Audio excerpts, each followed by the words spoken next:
Hello, Father Mark here, welcoming you to day number 17 of the Bible in a Year, and we're doing today Genesis chapters 33 and 34, and we're hearing about the reunion of the two brothers. For many years, Jacob has been away, and he's finally coming back, and he's a little afraid to face his older brother, who was hopping mad.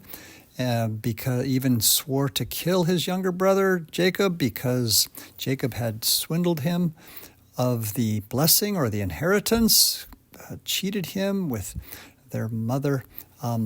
Rebecca had dressed him up to get him to trick Isaac, who was blind and old and dying, into giving him the blessing. And so Jacob got this blessing. Now Esau is coming out with his armies or his peoples to cut off Jacob and his people who are returning. Jacob's got all these flocks and all of these descendants now, family, huge.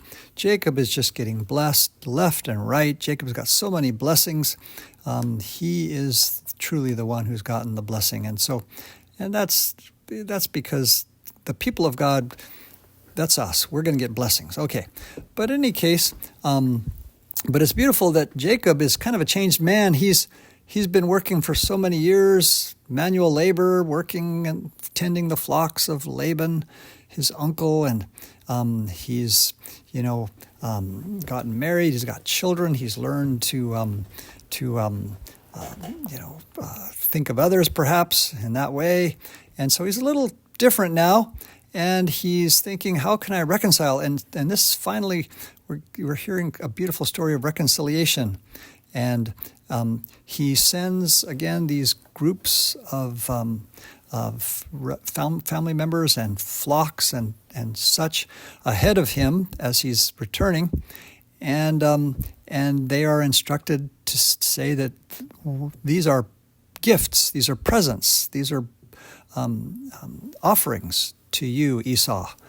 And so by the time Esau and Jacob meet, Esau seems to have been softened, and he's grateful that Jacob seems to be offering all these gifts and blessings. And it is interesting that the word present or gift that's used is the same word for blessing. And so it really is kind of true that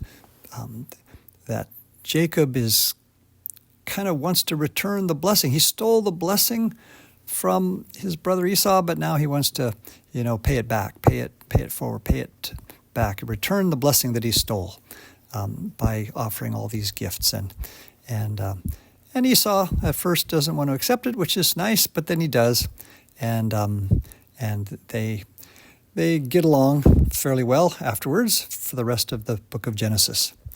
Although they live in separate areas, they are distant, but they have reconciled.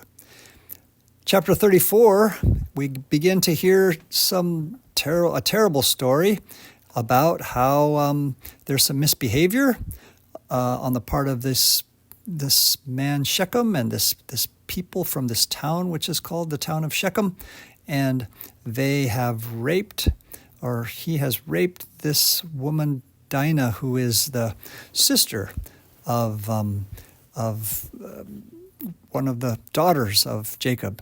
And so two of the older brothers, Simeon and Levi, they overreact and they commit revenge in an exaggerated, terrible way.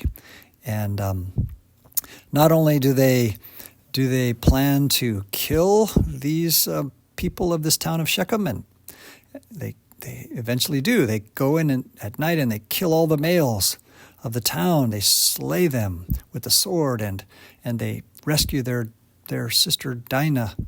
And this is what they do. But before they do that, it's even worse, because they kind of lie, and they tell the people of Shechem that, hey, we want to, okay, you can marry our sister, but we're circumcised, so we think we should all be brothers in the same religion, and you all should be circumcised.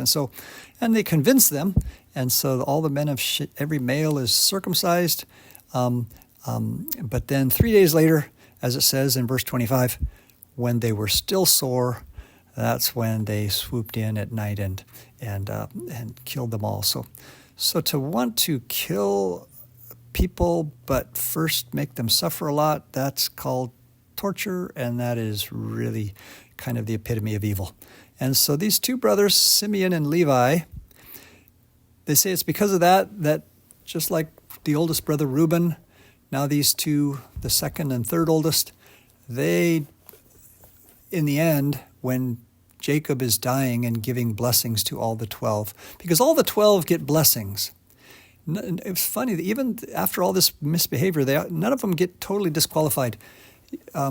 Later, they're all going to get a region of Israel. They are the 12 tribes, the 12 patriarchs of Israel. This is unique. Usually in every family, the oldest got a third or two-thirds, or almost all of the ranch or the inheritance, and the younger sons got kind of the rest.